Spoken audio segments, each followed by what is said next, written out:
Yo mga ka-Fusion! Ready na ba kayo sa trending, kwela at totally juicy breakdown ng Pinoy news? Let's dive in!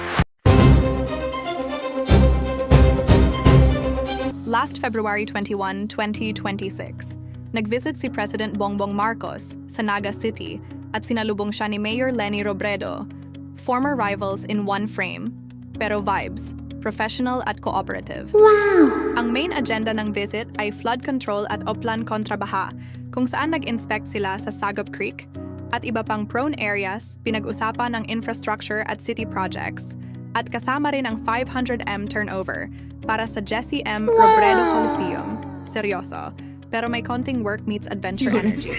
Pero syempre, viral ang pink socks. Work mode sa taas, Barbiecore sa baba, tribute daw kay Mayor Leni. Most political thing that we did today, I wore my pink socks. In honor of Mayor Leni. Sino mag-aakala the Eras Tour vibes sa Malacanang?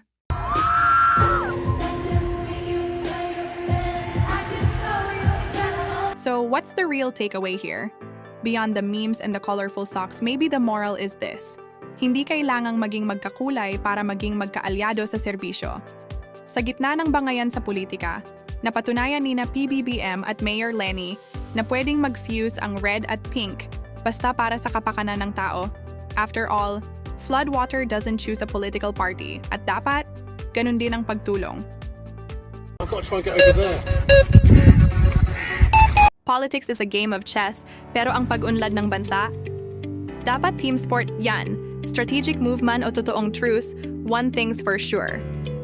Weird ang simulation natin, pero seeing leaders lead together. Plot twist na, yan na pwedeng-pwede kong isupport.